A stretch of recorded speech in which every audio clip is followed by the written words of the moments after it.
le juste milieu. Alors on est à la page Kaf Bet. La page Kaf Bet. Vechen הנדיבות ממוצעת בין הקילות והפיזור. Alors par exemple, Nedivut, c'est-à-dire la vertu d'être quelqu'un de bon, de nadiv, c'est-à-dire qui donne, c'est quelque chose qui doit être un juste milieu entre l'avarice et dispenser sans mesure, gaspiller sans mesure, à tel point que il y a des gens qui donnent tout, qui restent sans rien, et maintenant il faut s'occuper d'eux. C'est évidemment pas une bonne idée. La Nedivut, le principe d'être nadiv, d'être quelqu'un de bon, de généreux, c'est quelqu'un qui sait comment être généreux sans causer de préjudice. Évidemment, comme tout le fait de donner, a priori, c'est bon, mais ça dépend combien, quand, comment, à qui, dans quelles circonstances.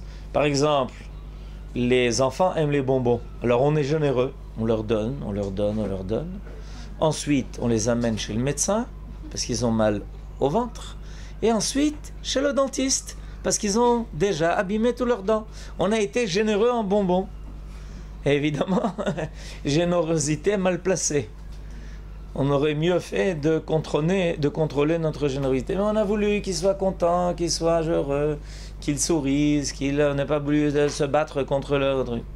Alors évidemment, c'est une générosité qui est mal placée. Il faut, des fois, refuser de donner pour être généreux. C'est quelque chose de surprenant, mais ça existe. On est généreux en refusant. Et par exemple, une fois, un monsieur riche m'a raconté qu'il était très généreux en ses enfants en étant très avare avec eux. Alors je lui ai expliqué comment on pouvait être généreux en étant avare. Il m'a dit parce que justement, je les ai obligés tous à apprendre un métier et à travailler et à gagner leur vie et ne pas être le fils de papa. Parce qu'ils n'auraient jamais appris à être responsables. Évidemment, quand j'ai senti qu'il y avait besoin de les aider, je le faisais. Mais je le faisais en ayant toujours devant moi l'idée qu'il fallait les éduquer à être autonomes.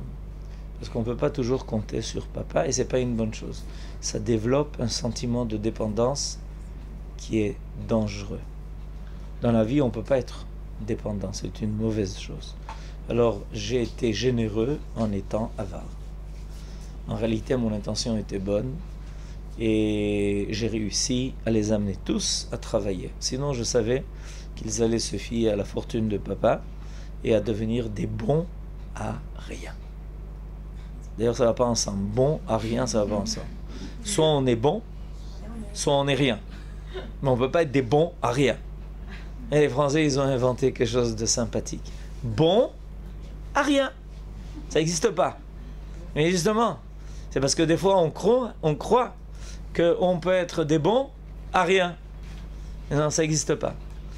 Être bon, ça veut dire être quelqu'un qui fait, qui crée, qui agit, qui œuvre, qui travaille et qui amène quelque chose, une plus-value à ce monde, dans tous les domaines. À tel point que nos sages ont disqualifié un homme qui gagne de l'argent au jeu. Je fais de mal à personne. Je joue. Je gagne. Honnêtement, sans tricher. Gagner honnêtement, tricher des jeux d'argent, c'est assez rare. Mais admettons que ça arrive. Néanmoins, une telle personne est disqualifiée. Il y a plusieurs raisons qui sont invoquées par nos sages. Pourquoi une telle personne est disqualifiée? Par exemple, on ne peut pas le prendre comme témoin. Quelqu'un qui gagne son argent au jeu, on ne peut pas le prendre comme témoin. C'est un témoin qui est disqualifié. Pourquoi? Une des raisons qui est invoquée par nos sages, c'est que c'est un bon à rien. évidemment, comme j'ai expliqué tout à l'heure, on ne peut pas être bon à rien. Ça veut dire que il n'amène rien au monde. Dans le langage de nos sages, ou lo osek beyishuvo shel olam. Il ne contribue pas à l'édification du monde. Donc, après qu'il ait quitté ce monde, le monde sera comme lorsqu'il y est arrivé. Il a juste profité du bien des autres, en le gagnant sans aucun effort. Uniquement parce qu'il était agile dans les cartes, ou qu'il savait lancer les dés. Et ça, c'est quelque chose de négatif. Alors, il faut faire attention.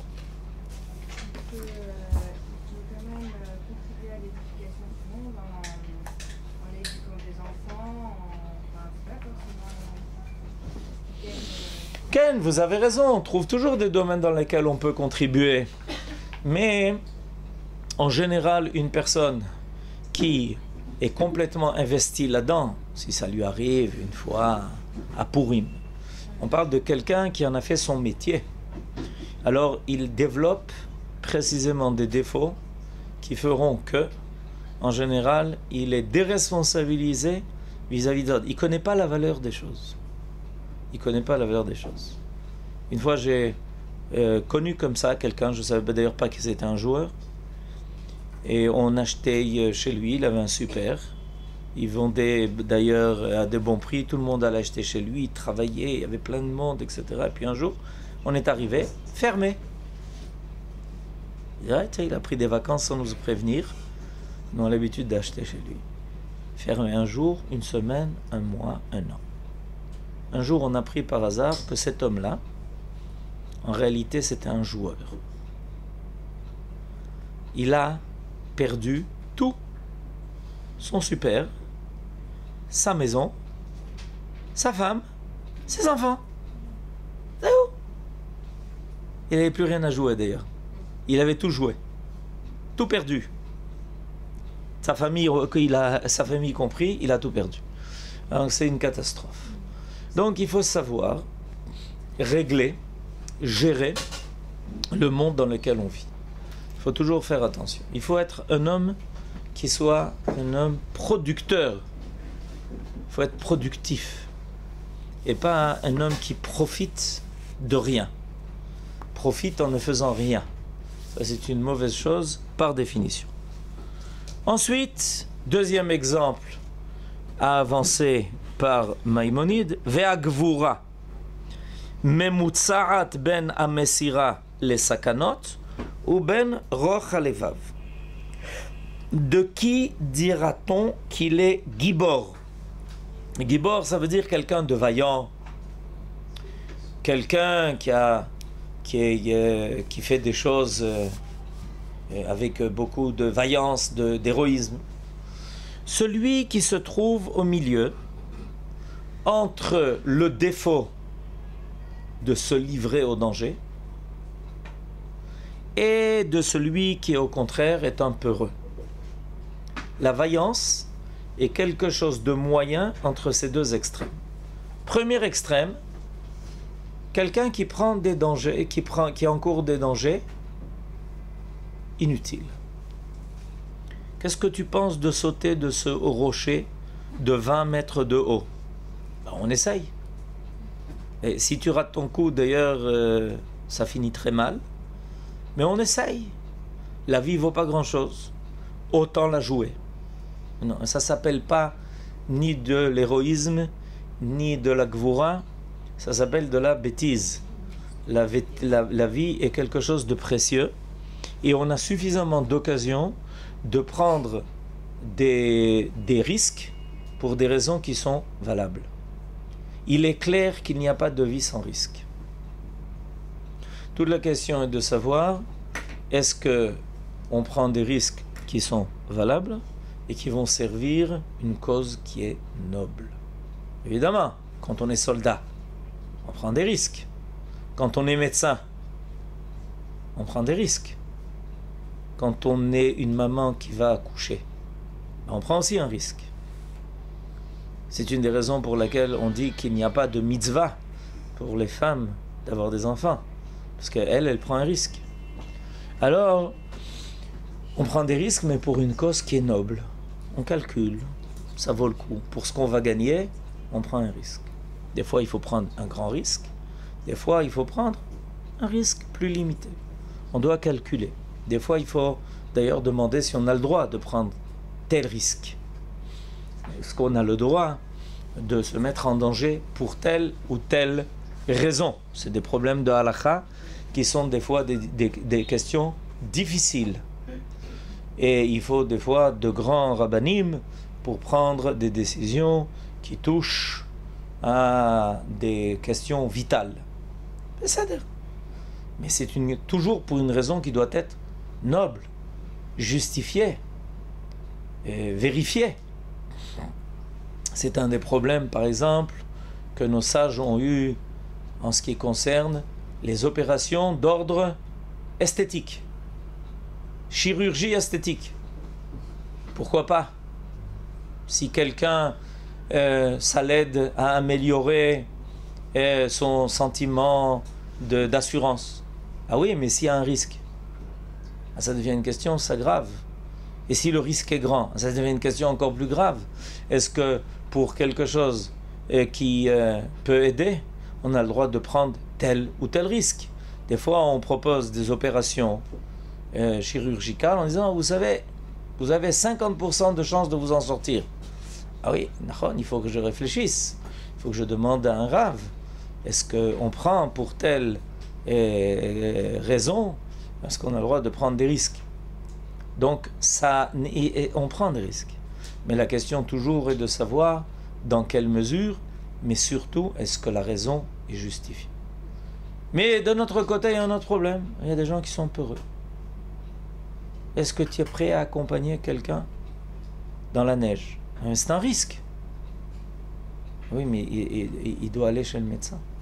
Ah, moi, je ne prends pas de risque. Mais si tu sors chez toi aussi, ça... Non, mais c'est... Alors, pour aider quelqu'un, on prend toujours des risques. Si on sortait chez toi aussi, ça reste Nachon, par exemple, comment on mesure si c'est un risque qui est justifié? En demandant à la personne, et est-ce que tu es prêt à risquer d'aller toi-même à tel endroit? Oui, bien sûr. Ok. Par exemple, le Kuzari, il y a une question qui est intéressante. Rabbi Yehuda Halevi raconte que dans le dialogue qu'il y a entre le Chaver, c'est le Rav, et ce roi qui cherche à se convertir, à un moment donné, le roi lui dit, alors à un moment donné, le Rav dit à ce roi qui cherche à se convertir, bon ben voilà, je vais te quitter. Il lui dit, tu me quittes? Comment tu me quittes? Mais depuis longtemps on se connaît, tu es mon ami, je te pose toutes les questions, grâce à toi j'ai découvert la vérité. Tu t'en vas où? Il dit, ben je m'en vais en Eretz Israël. En Eretz Israël? Ne me dis pas ça. Ben oui. Tu vas en Eretz Israël? Mais tu sais que c'est très dangereux. Et tu vas en Eretz Israël? Tu prends un danger pareil. Et alors, le respect de la vie, comment tu vas en Eretz Israël? Alors, quelle est la réponse du Rav au roi? Dis-moi, est-ce que tu as déjà entendu parler de marchands? Ben oui. Et ils vont où les marchands? Ben ils vont au bout du monde. Et tu leur as dit une fois quelque chose? À ces marchands qui vont jusqu'au bout du monde, qui se baladent en Inde, qui vont faire du commerce à des milliers de kilomètres en leur disant vous n'avez pas le droit de vous mettre en danger? Non. Alors, faire du de la marchandise, faire du commerce, ça on a le droit de se mettre en danger. Mais pour rejoindre le pays d'Eretz Israël, qui est le pays de la prophétie, le pays de Dieu, tout d'un coup, il ne faut pas se mettre en danger, monsieur. Aller faire du ski, c'est pas grave. Il peut y avoir une avalanche, on peut tomber dans un ravin, ça on a le droit. Mais aller à Jérusalem, mais c'est dangereux, mon petit.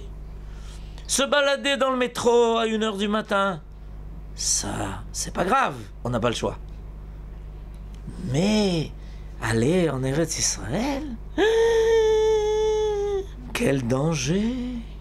C'est ça, on a compris. On a compris. On a compris qu'en réalité, on a des moyens de mesurer comment quelqu'un est un peureux et comment il est en déséquilibre de prendre sur lui des risques pour des choses qui sont mineures et injustifiables, et que par contre, pour des choses qui sont valables, tout d'un coup, il trouve tous les prétextes possibles pour y échapper. Donc, il y a toujours un travail à faire. Tout vient évidemment des midotes, tout vient évidemment de la vertu profonde. On a décidé d'être quelqu'un de gibor, d'être quelqu'un de gibor. Il y a une anecdote racontée par nos sages. Quand Goliath a défié le peuple juif, dans la Bible, les Philistins ont attaqué Israël, et puis ils ont dit, écoutez, pourquoi faire une guerre? Nous, on nomme un délégué, vous nommez un délégué, et ils vont se battre, et celui qui aura perdu, le peuple dont le représentant aura perdu deviendra esclave de l'autre. Ok, qui vous envoyez? Ben nous on envoie Goliath. Alors, vous Israël, qui vous envoyez? Pendant 40 jours, le peuple d'Israël n'a pas trouvé quelqu'un qui soit prêt à se battre contre Goliath. Pendant 40 jours, Goliath a blasphémé. Il hurlait. Nos sages nous disent que pendant 40 jours et 40 nuits, il hurlait en blasphémant, à tel point que dans le camp d'Israël, pendant 40 jours et 40 nuits, on n'a pas pu dire Kriyat Shema. Les cris étaient tellement horribles et terribles que dans le camp d'Israël, tout le monde était terrorisé. Personne n'osait s'avancer. Et puis, un jour, débarque un petit rouquin, très gentil, un berger. Il arrive avec sa flûte, sa petite sacoche de berger, et il avait été envoyé par son père pour amener de la nourriture à ses frères qui étaient dans le camp de l'armée. Mais lui, on ne l'avait pas mobilisé, personne ne faisait cas de lui, c'était le plus jeune dans la famille. Il arrive, et puis il voit Goliath s'avancer comme tous les jours entre les deux camps et commencer à hurler, blasphémer, défier Israël en disant « Alors, où il est votre Dieu ?» Vous n'osez même pas vous attaquer à nous. Il voit ça, tout à fait surpris. Alors il s'adresse, il dit, mais c'est qui celui-là? Elle lui dit, ben, c'est un Philistin. Et qu'est-ce qu'il veut? Eh ben, on lui explique. Il dit, mais alors personne n'ose se défier à lui? Ben non, tout le monde a peur, le roi n'a trouvé personne. Le roi c'était Shaoul. Alors David, ni une ni deux, va voir Shaoul et lui dit, Shalom, Shalom. C'est qui tu es? Je sais pas, je suis le fils de Yishai, le dernier. Ah oui? Qu'est-ce que tu fais ici, mon petit? C'est pas un endroit pour des hommes, des personnes comme toi. Retourne à tes troupeaux. Va t'occuper de tes brebis. Alors David dit à Shaoul, non, je suis prêt à aller me battre contre Goliath. Non mais écoute, ça suffit, c'est pas sérieux. J'ai pas de temps. J'ai pas de temps à perdre. Il faut que je prépare les plans d'attaque, de défense, de ci, de ça. Il dit non, mais je suis prêt à aller me battre contre Goliath. Non, mais enfin, ça suffit. Non, mais je vais te raconter une histoire. Alors David raconte à Shaoul une histoire. Lui, tu sais, je suis berger. Un jour, il y a une lionne qui est venue accompagner de ces lionceaux et ils avaient faim. ils sont venus attaquer mon troupeau. Je suis berger. Alors, je l'ai vu approcher. Or, une lionne avec ses lionceaux est très dangereuse. Ben, je suis arrivé. Je lui ai dit, mais qu'est-ce que tu viens faire ici? Ben, je suis venu prendre mon repas. Alors David lui a dit, n'essaye pas. On n'essaye pas. Mais je suis une lionne. Et dis-moi, je vais en faire une bouchée. Et David a raconté au roi Shaoul qu'il l'a mis en pièces. Et dit David au roi Shaoul, moi-même, je n'ai pas très bien compris où j'ai trouvé le courage de faire une chose pareille. De me battre contre une lionne. Et puis, il m'est arrivé encore une autre histoire. Ah oui, et quelle autre histoire est arrivée? Bien, figure-toi qu'un jour, c'est une ours qui est arrivée avec ses oursons. Une ours avec ses oursons, c'est très dangereux. Et alors, qu'est-ce qu'il a fait? Ben, je l'ai mis en pièces. Et puis, je n'ai jamais raconté ça à personne. Tu es le premier à qui je raconte ça. Mais, toujours, une idée m'a travaillé. Pourquoi Akadosh Baruch Hu m'a mis 2 fois devant cette épreuve et j'ai réussi à surmonter ma peur? C'est pas naturel. Se battre contre une lionne et contre une ours et les mettre en pièces, c'est pas naturel. Et je me suis dit, peut-être qu'un jour tu en auras besoin. Et aujourd'hui je suis arrivé au camp et j'ai vu le Chilul Hashem, que cet incirconcis, il l'appelait jamais Goliath, il l'appelait toujours l'incirconcis, défiait Israël et son Dieu, et que personne n'était capable de se battre contre lui, et que personne pendant 40 jours n'arrive à l'arrêter, et lui et ses blasphèmes. Et j'ai compris que Kadosh Baruch Hu m'avait donné un signe, qu'un jour j'aurais à l'affronter. Shaoul, c'est la dernière chance. Si personne n'est capable de le faire, Akadosh Baruch Hu m'a envoyé un signe qui me permet de le faire. Quand le roi Shaoul a entendu ces histoires de David, il a dit, vas-y, on te fait confiance. C'est comme ça que David a réussi à vaincre Goliath. Il a été Gibor. Mais sa gvoura, c'était quelque chose de réfléchi. Il n'a pas décidé d'aller se suicider. Évidemment, c'était pas du tout évident de se battre contre Goliath, qui était un géant armé des pieds à la tête, et David est allé l'affronter avec sa fronde. Ben depuis, on recommence. Depuis, ça continue.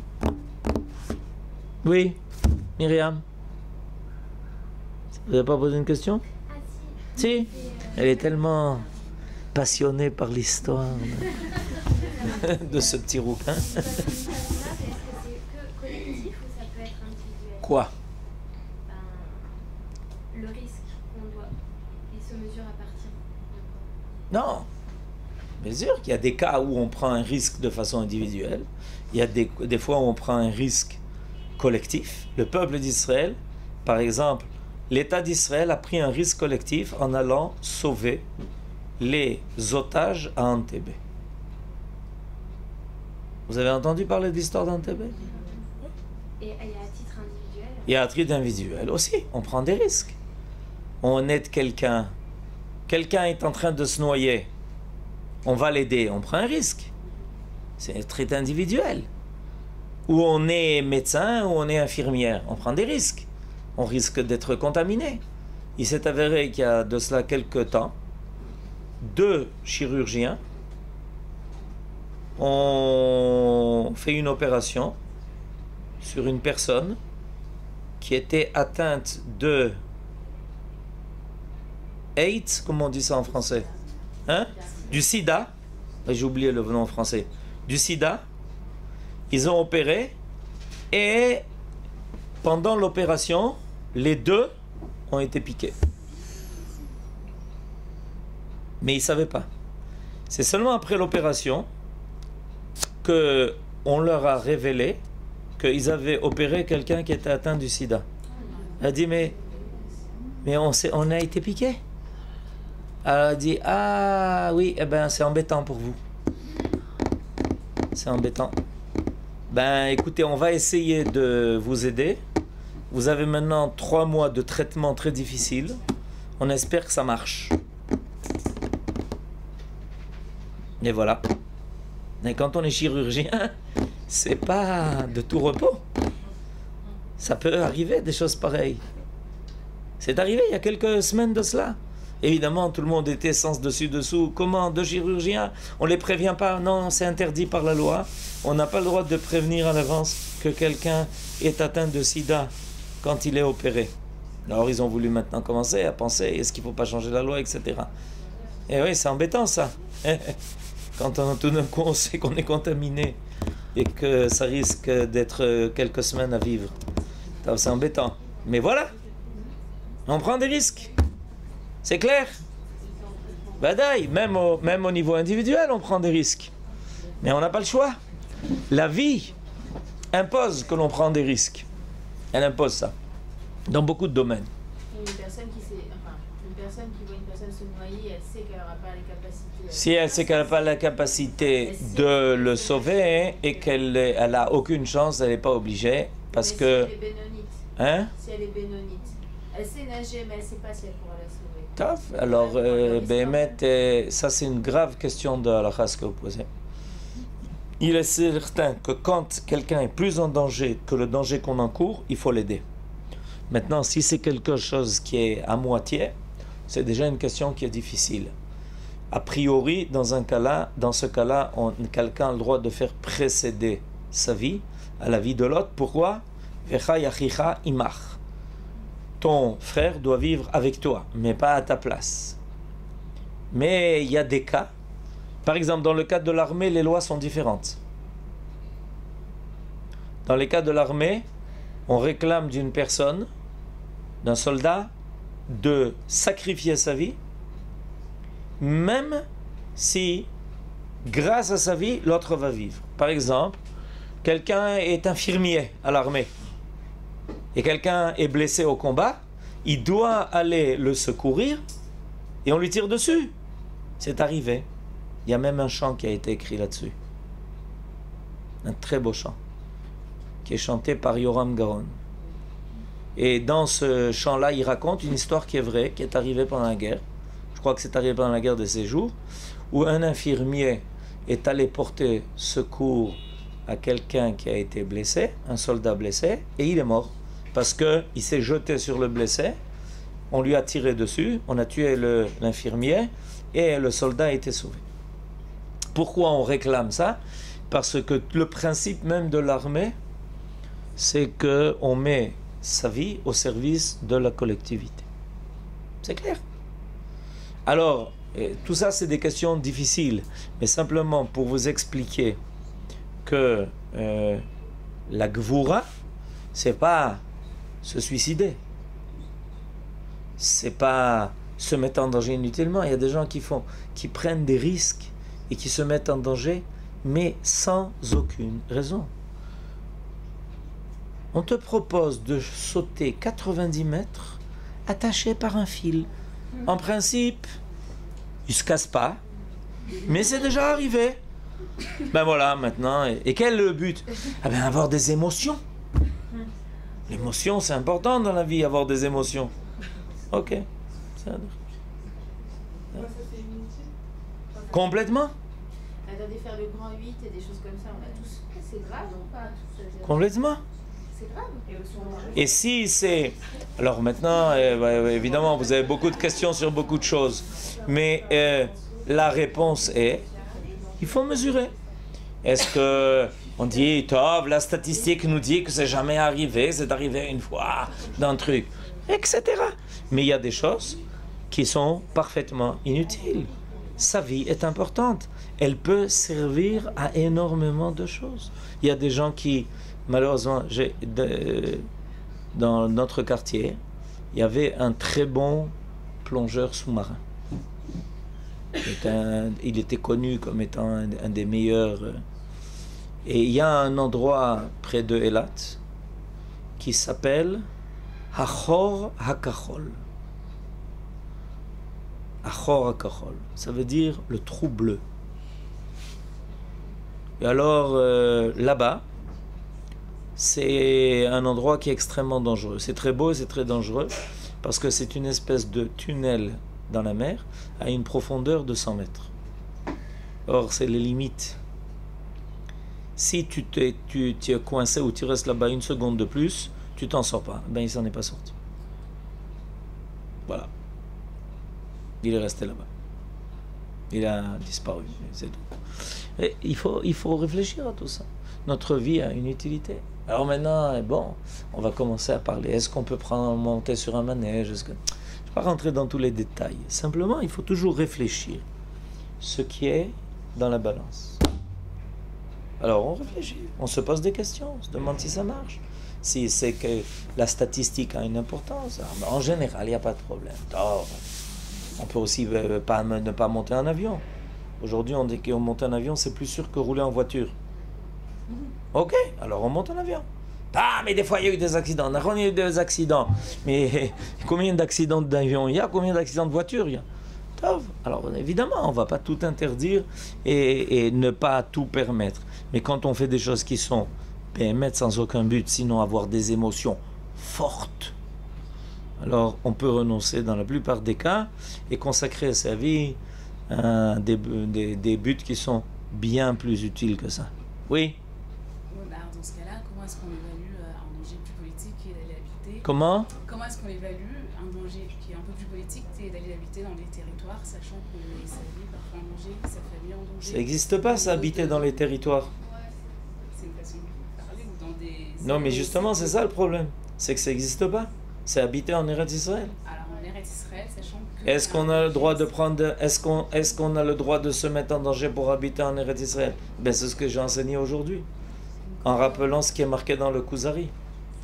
Que les gens se mettent en danger pour des raisons bien moins essentielles que ça. Et que quand tout d'un coup il s'agit de la mitzvah d'Eretz Israël, on devient très prudent. Une fois, une femme m'a raconté, elle était dans un des quartiers les plus prisés de Jérusalem, et quelqu'un lui a téléphoné de France et dit: et dis-moi, et comment tu te nourris? C'est quoi, comment je me nourris? Ben, je suis allé au super. Tu es descendu dans la rue? Ben oui. Et tu as échappé au bal?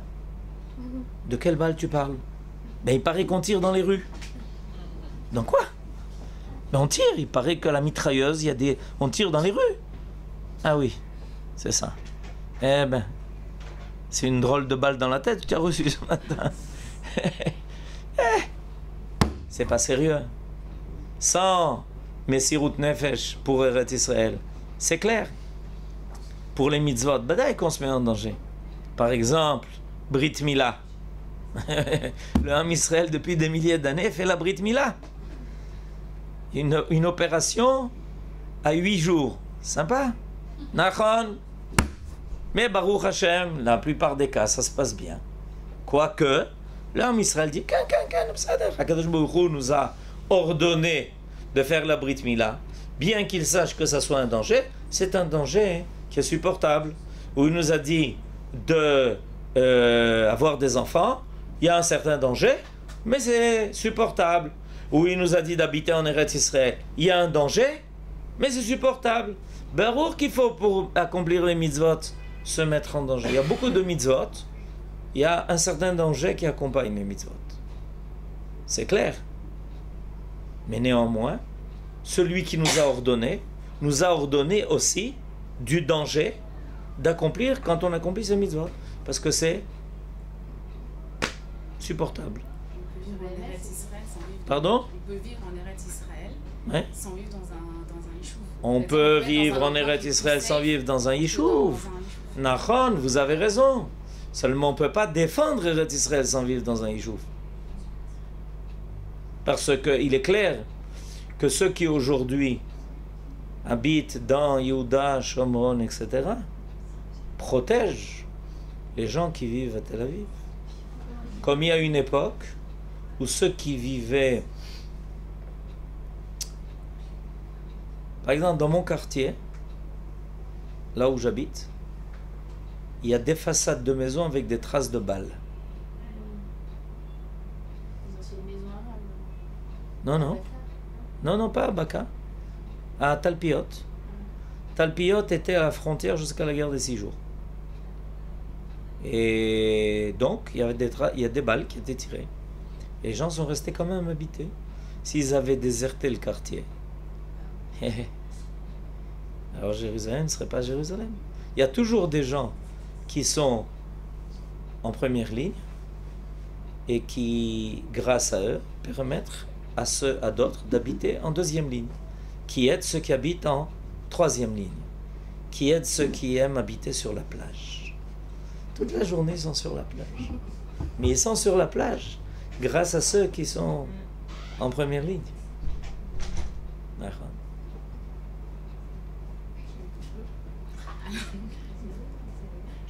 Non, mais dans quelle mesure, à ce moment-là, soit se mettre soi-même en danger, d'accord, mais dans quelle mesure on peut mettre aussi sa famille, ses enfants ou d'autres personnes qui ne sont pas nous-mêmes en danger?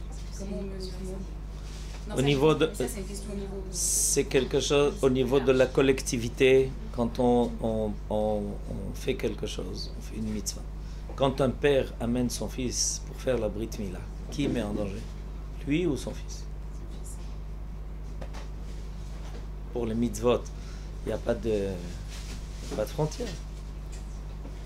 Shalom Moël, voilà mon fils. Et tu lui as demandé s'il est prêt à faire la brit mila? Et j'ai pas réussi. Il a 8 jours. Ah oui. Et un mari met sa femme en danger en l'envoyant accoucher. Mais sans sa femme, il ne peut pas avoir d'enfant, donc il ne peut pas accomplir la mitzvah. Alors au moment où il s'est marié avec elle, c'est comme s'il lui avait demandé: est-ce que tu es prête à te mettre en danger pour que j'ai des enfants?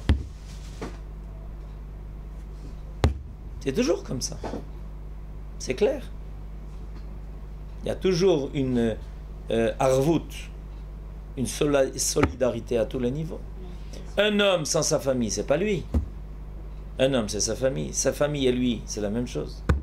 C'est pas: est-ce que j'ai le droit de mettre ma famille en danger dans des circonstances supportables?